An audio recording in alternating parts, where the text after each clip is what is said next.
Não falei para você que eu voltava? Voltei e voltei com tudo para falar sobre um período muito importante, às vezes muito desprezado aí no processo de estudo de vocês, que é o período regencial, mas é um período muito cobrado em prova. Sempre aparece ali cerca de uma, duas questões, e quando aparecer essa uma, duas questões, você tem que estar preparado, obviamente, para resolvê-las. Então aqui eu vou dar as principais dicas que vão alavancar a sua preparação para o Enem e para o PAS. Período regencial. Vamos lá? O período entre o governo de Dom Pedro I e o governo de Dom Pedro II, caracterizado pelas regências trinas e regências unas. Trina permanente, trina provisória, trina de Araújo Lima e una de Feijó, ok? Então vamos lá? Vem comigo, vamos partir para período regencial. Já vou deixar aí na tela para você, olha lá, período regencial. Então o período regencial ele vai acontecer de 1831, ele vai até 1840, e foi um dos momentos mais conturbados da história do Brasil, marcado pela instabilidade política, revoltas e disputas pelo poder. Então, dentro desse período, nós vamos ter os famosos regentes, que são os governantes que vão substituir o imperador. Nesse caso aqui, Pedro I. Então, durante a abdicação de Dom Pedro I, ele é obrigado a voltar para Portugal. Voltando para Portugal, então, ele deixa o seu filho Dom Pedro de Alcântara, que seria conhecido mais popularmente como Dom Pedro II. No entanto, Dom Pedro não poderia governar, era muito novo, e aí foi estabelecido um período regencial, período onde haveria um governo provisório até Dom Pedro II poder assumir o trono do Brasil. E aí esse período é dividido nessas fases, olha lá, quais são as fases? Regência trina provisória é o primeiro momento, regência trina permanente é o segundo momento, e aí depois nós vamos ter duas regências unas, né? Então Dom Pedro enfrentava forte oposição interna, política e econômica, até abdicar do trono no dia 7 de abril de 1831, período da abdicação de Dom Pedro I, e início do período regencial. E aí essas regências serão formadas principalmente por líderes do governo da época, como Campos Vergueiro, Carneiro de Campos, Nicolau de Campos Vergueiro e assim sucessivamente, ok? Então, esse é o período regencial. Não podendo assumir por ser menor de idade, então estabelece-se o período regencial.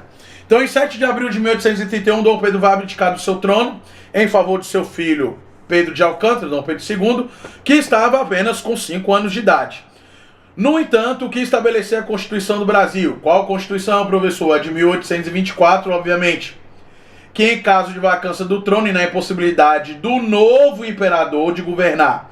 A Constituição de 1824 determinava, em caso de vacância do trono vago, o Brasil deveria ser governado por quê? Por regentes. Então, olha só. A maioria das pessoas pensam ou tem uma ideia equivocada de que o período regencial foi um período criado no nada. Não, a galera tava lá sem o que fazer, desesperada. Dom Pedro tinha voltado para Portugal, o menino era novo demais, não poderia governar. Então vamos criar aqui uma forma provisória de governo até o menino ter uma maioridade. Negativo. Essa ideia é uma ideia extremamente equivocada. Não caia nesse conto da carochinha, não. Se você aprendeu assim, você aprendeu errado, e aqui comigo você vai aprender o certo. As regências eram estabelecidas constitucionalmente em 1824 pela Constituição da Mandioca, primeira Constituição do Brasil, que dizia que em caso do trono estar vago, haveria então, o Brasil deveria ser governado por três regentes. Regentes que seriam eleitos pela Assembleia. No caso aqui, essa Assembleia é o Parlamento Brasileiro, formado na sua maioria por conservadores. Daí vem então o termo regência trina. Por quê? Porque deveria ser governado por 3 regentes. Então esse período ficou conhecido como uma experiência republicana, porque os seus regentes seriam eleitos pela Assembleia de Deputados. Tá? Então podemos dizer que há uma experiência republicana sim, em certa medida sim. Mas lembre-se que esses regentes estão ligados ao voto censitário, estão ligados à nobreza, estão ligados às posições mais altas da sociedade brasileira daquela época. E aí nós vamos ter então a primeira regência trina. A primeira regência trina após a abdicação de Dom Pedro I em 1831 será a regência trina provisória. A regência trina provisória terá como seus primeiros regentes Lima e Silva, Vergueiro e Marquês de Caravelas. E por que ela foi chamada de regência trina provisória? Porque as medidas dessa regência foram medidas que tinham a intenção de trazer uma solução imediata para o problema que o Brasil enfrentava. O Brasil era um império recente. Então imagina que o imperador acabando de sair, o imperador acabando de abdicar do seu trono, o Brasil encontra-se numa posição de fragilidade. Essa posição de fragilidade deixava o Brasil, obviamente, vulnerável a ataques de pessoas de outras nações, ou a influência política de outras nações. Dentro desse contexto, então nós vamos ter algumas medidas que serão tomadas durante a regência trina provisória. Readmitir o Ministério Brasileiro, deposto por Pedro I. Conceder anistia, perdão, a presos políticos.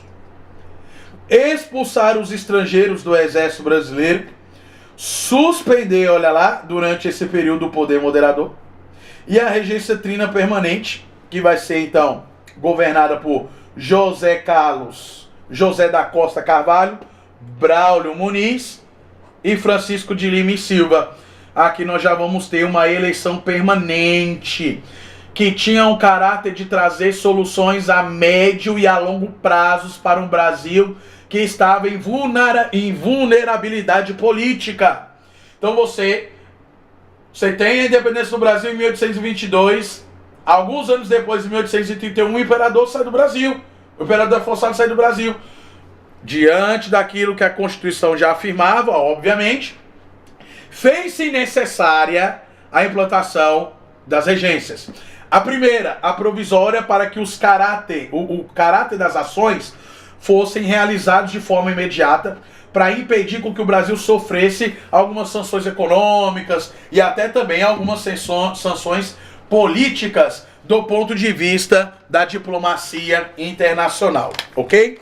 Então olha aí, logo depois nós vamos ter a regência trina permanente com José da Costa Carvalho, Braulio Muniz e Francisco de Lima e Silva. Aqui nós vamos ter a criação da Guarda Nacional. Criação da Guarda Nacional, que veio substituir os militares imperiais, entregando o poder a quem?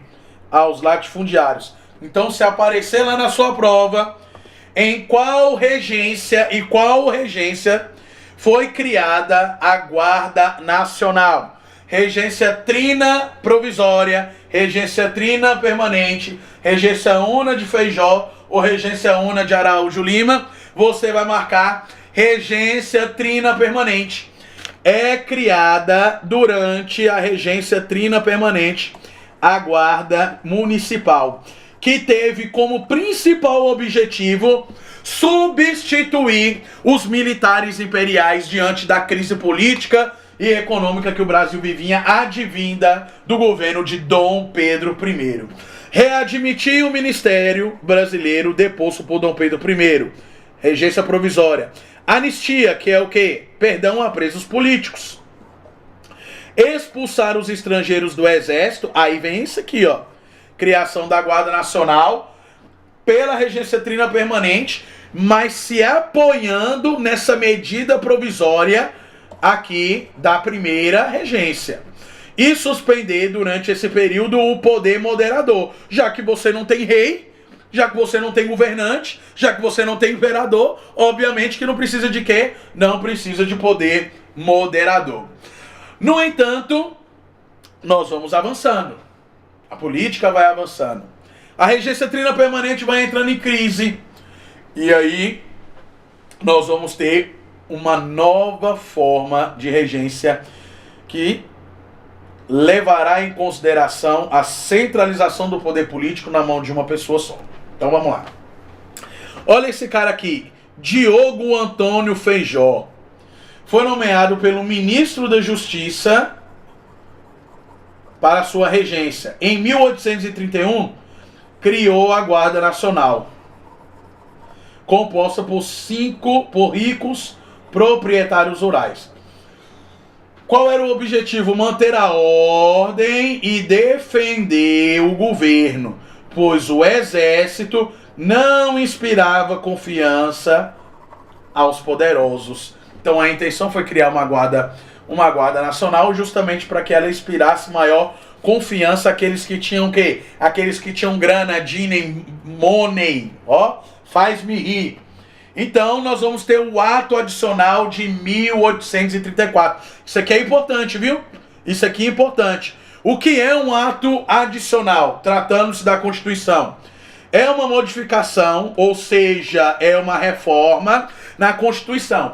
Isso seria chamado contemporaneamente, nos dias de hoje, de emenda constitucional.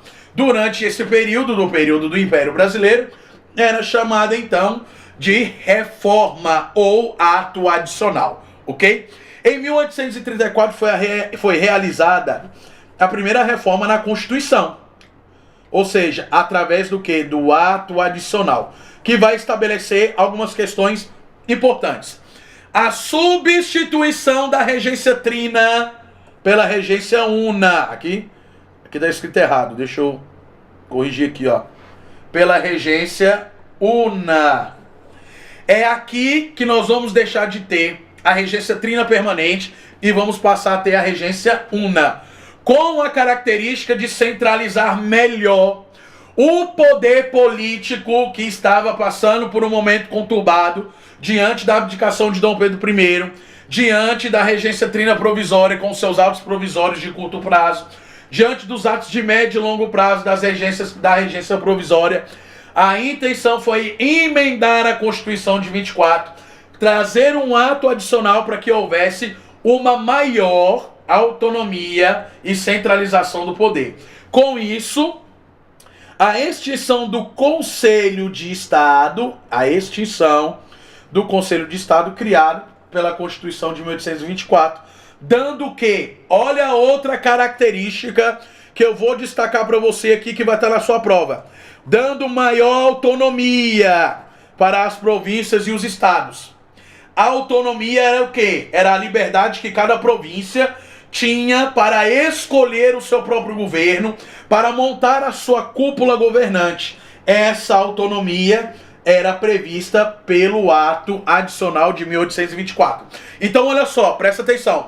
Quais foram as medidas criadas, então, pelo ato adicional de 1834? Anota isso aí no seu material, porque vai cair na sua prova. A substituição das regências trinas pela regência una, primeira medida. Segunda medida, a extinção do Conselho de Estado, que foi criado em 1824. Esse Conselho de Estado que tinha por ideal votar nas escolhas dos membros que fariam parte do parlamento.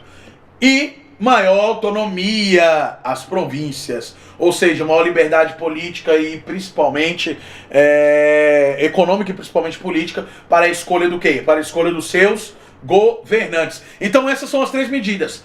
As três medidas que vão aparecer aí em relação ao ato adicional de 1834, que vai estabelecer a regência una, a extinção do Conselho de Estado, que era justamente para poder opinar ou escolher os membros do parlamento, e maior autonomia às províncias, dando maior liberdade, principalmente econômica, às províncias para a escolha do seu governante, para a escolha do seu governo. Show de bola? Tranquilos? Vamos continuar?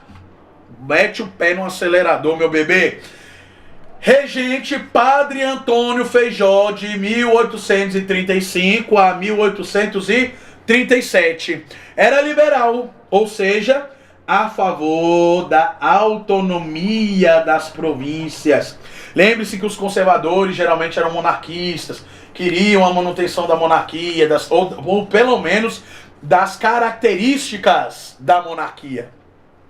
Apesar de ser liberal, era um tanto que autoritário também, e enfrentou algumas revoltas durante o seu período regencial, como a revolta da Cabanagem, no Pará, e a Revolução Farroupilha, no Rio Grande do Sul. Ambas as revoltas, vou puxar a setinha aqui, tinham caráter separatista. Ambas as revoltas tinham caráter separatista. Então, a partir das regências unas, nós vamos ter uma série de revoltas de caráter separatista, justamente porque o governo se encontrava em um estado de fragilidade, com altos impostos e com a insatisfação popular diante da não presença de um governante. Então, incapaz de manter a ordem, sem apoio da Assembleia para governar, o Padre Feijó vai fazer o que? Ele vai renunciar ao seu cargo após 2 anos de governo. Então ele começa em 1937 e vai em 1935, desculpa, e vai até 1937.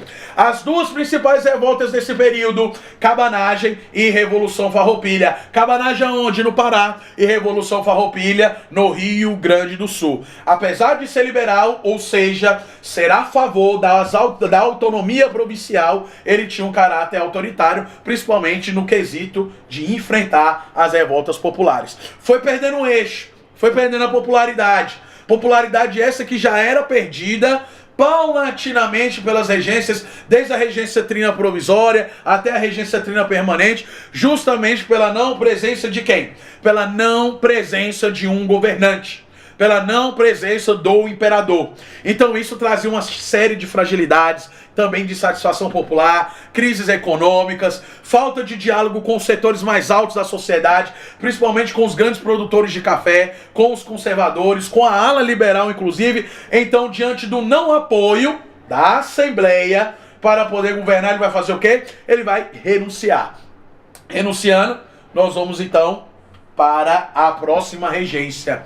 A segunda regência una de Araújo Lima, de 1837 a 1840. Ele era representante dos conservadores, tinha características o quê? Monarquistas. Características monarquistas. Anulou, olha só, anulou as reformas dos liberais. Então aquilo que tinha acontecido aqui, ó, dentro do governo do Padre Antônio Feijó e dentro do ato institucional de 1834, vai ser revogado aqui, ó, pelo Araújo Lima, porque ele era de característica o quê? Conservadora. Formou um novo ministério. Quando ele forma esse novo ministério, na sua grande maioria formado por quem? Formado por esses conservadores aqui. Então, era um governo, não era um governo do ponto de vista liberal, como era do Padre Feijó. Era um governo do ponto de vista conservador, ou seja, era um governo voltado para a manutenção do status quo. Manutenção do status quo, principalmente da ala o quê? Principalmente da ala conservadora. Enfrentou 2 revoltas também, olha lá. Sabinada, na Bahia, e Balaiada onde? No Maranhão. Vamos voltar? Vamos voltar? Padre Feijó, anota isso aí, meu bebê. Porque se você errar isso aí na sua prova, eu vou ter que brotar da terra e puxar teu pé. Então presta atenção no gordinho. Presta atenção no gordinho. Antônio Feijó, quais foram as 2 revoltas que ele enfrentou? Cabanagem no Pará, Farroupilha no Rio Grande do Sul.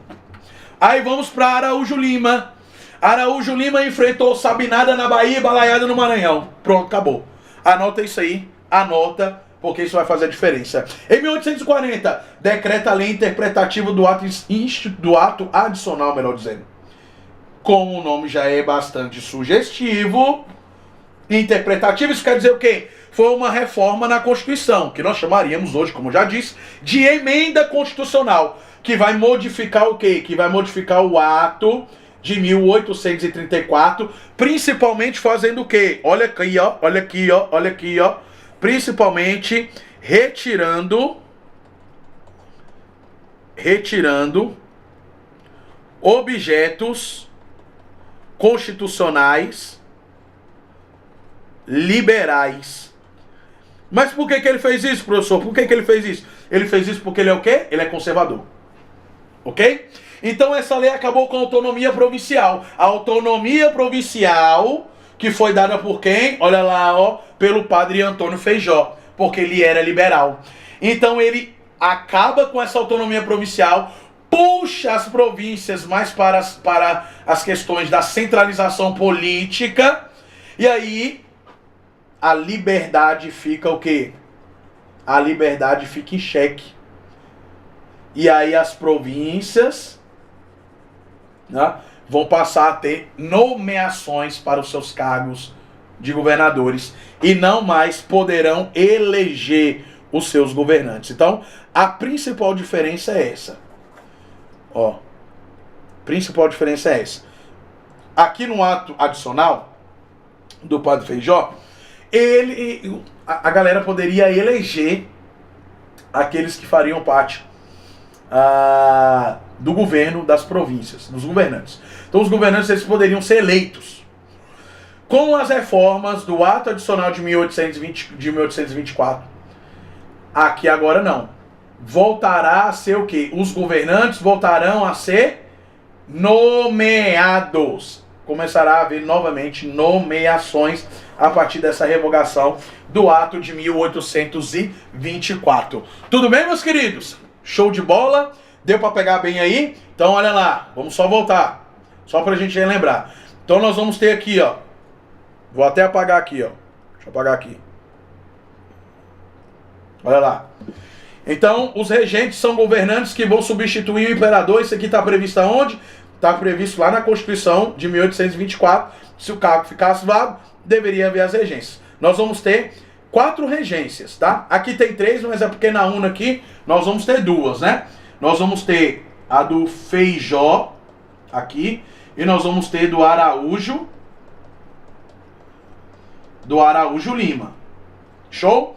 Então, regência trina provisória, as emendas a curto prazo, né?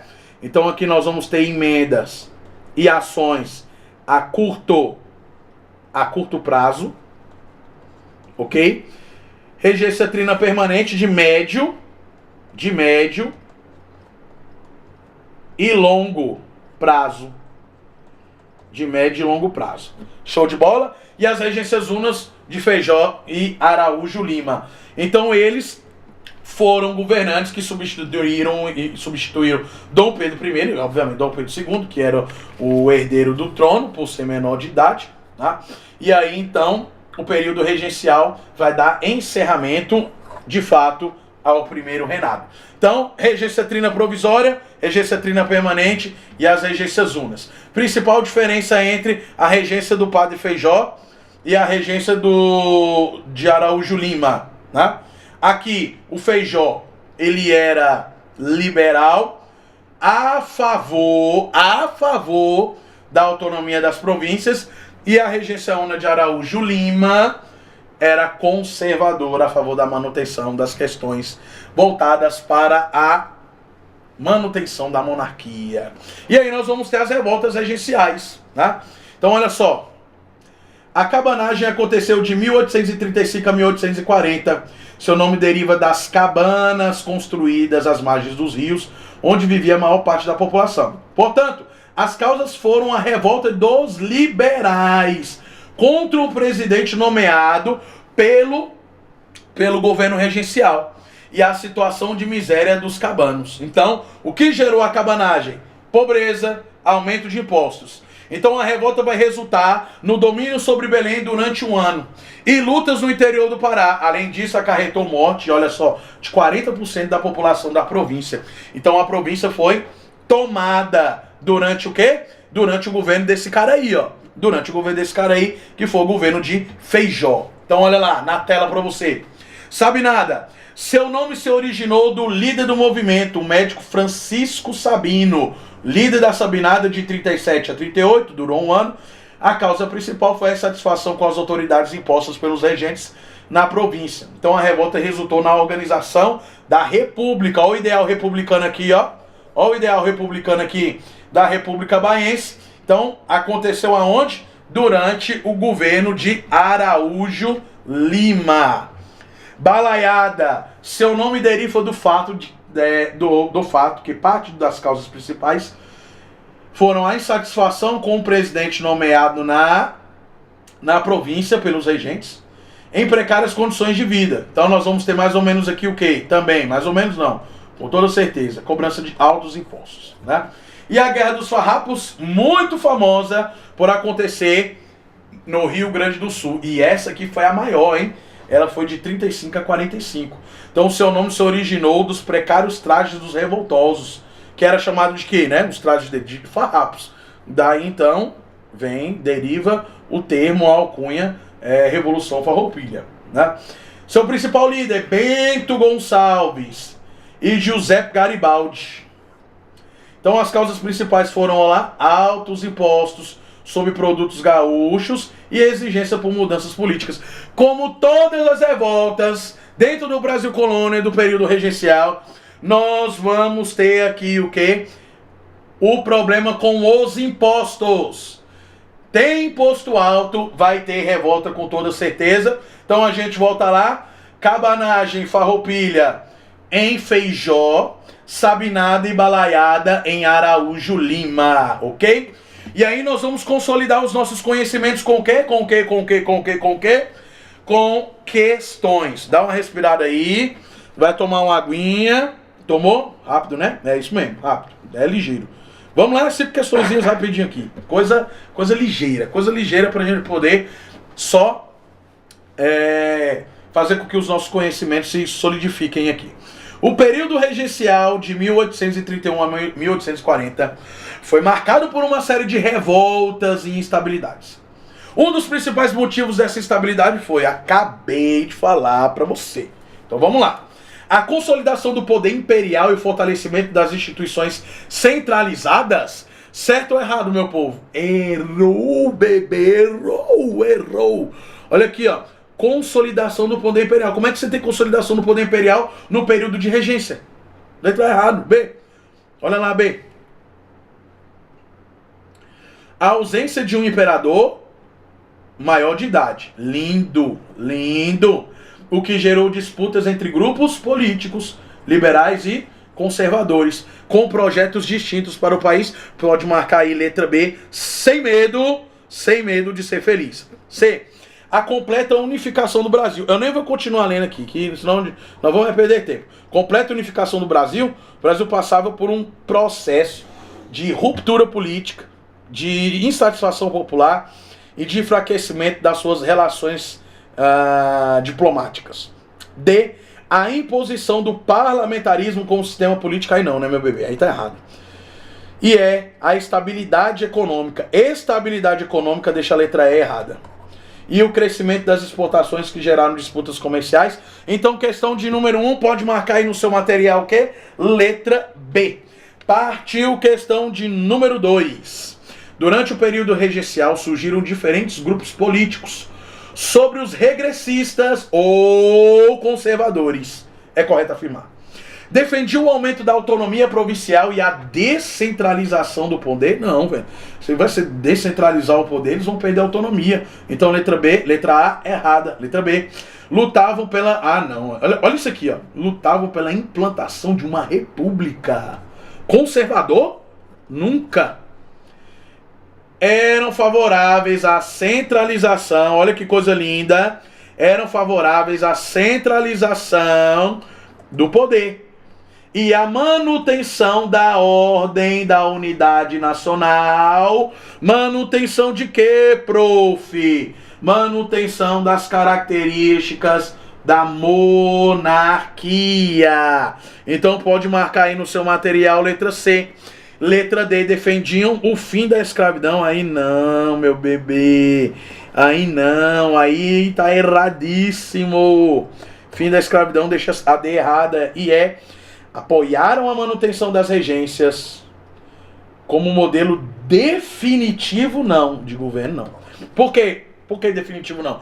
Porque após o período regencial e a maioridade de Dom Pedro II, a Constituição obrigava o governante atual, no caso Araújo Lima, a passar o trono para Dom Pedro II, no caso da sua maioridade. Questão de número 2, letra o quê? Letra C, pode marcar aí no seu material. Questão de número 3, foi uma das mais importantes revoltas do período regencial, ocorrida na província do Pará. Sobre seus participantes e objetivos é correto afirmar. Questão de número 3.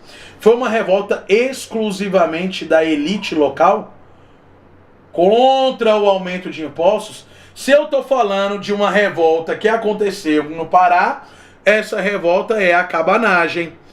Letra A, errada. Olha lá a letra B, vem comigo. Envolveu majoritariamente quem?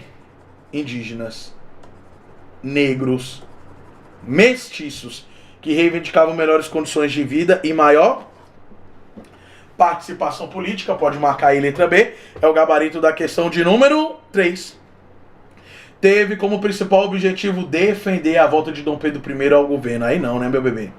Foi uma revolta contra o fim da escravidão? Não, errado. E letra E, tratou-se de um movimento organizado por comerciantes portugueses contra o governo regencial. Comerciantes portugueses, deixa a letra E errada, marca aí no seu material. Questão de número 3, letra B. Questão 4. A criação da Guarda Nacional durante o período regencial, primeira regência, né, tinha como finalidade principal substituir o exército imperial na defesa contra invasões estrangeiras. B. Formar um exército profissional para garantir a independência das províncias. C. Servir como força militar controlada pelas elites locais, garantindo a ordem interna e protegendo os interesses provinciais. D. Proteger os territórios brasileiros de ataques indígenas. E E. Promover campanhas militares no exterior, especialmente contra Portugal. Então vamos lá.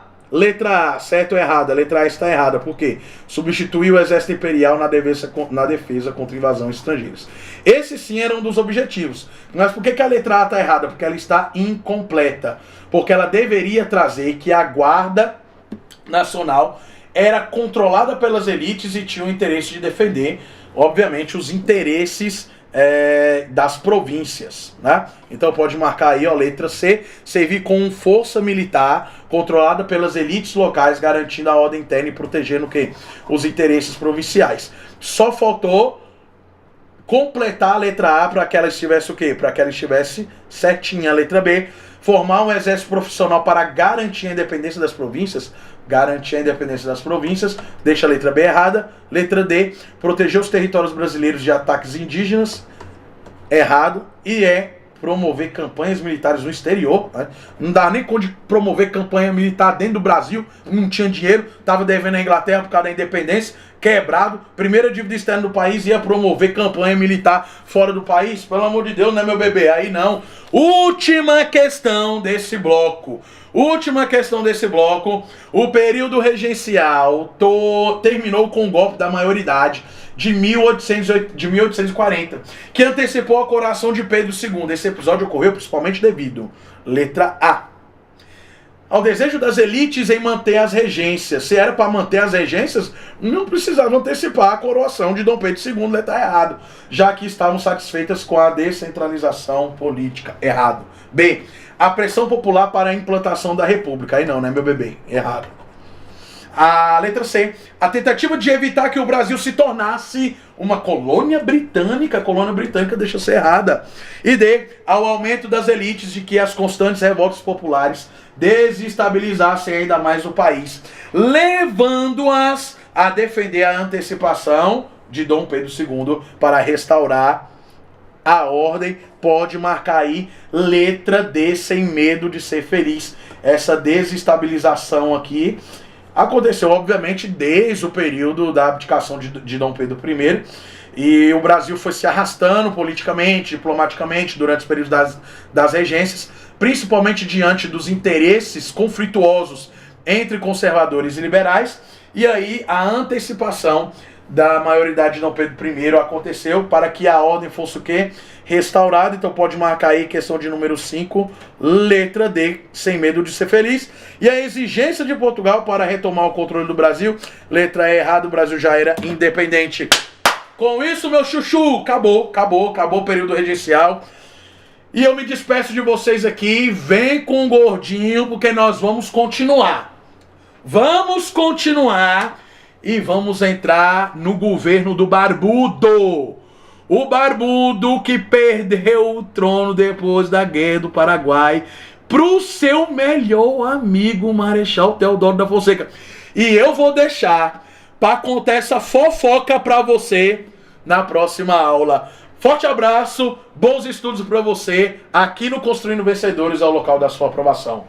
Beijo do gordo!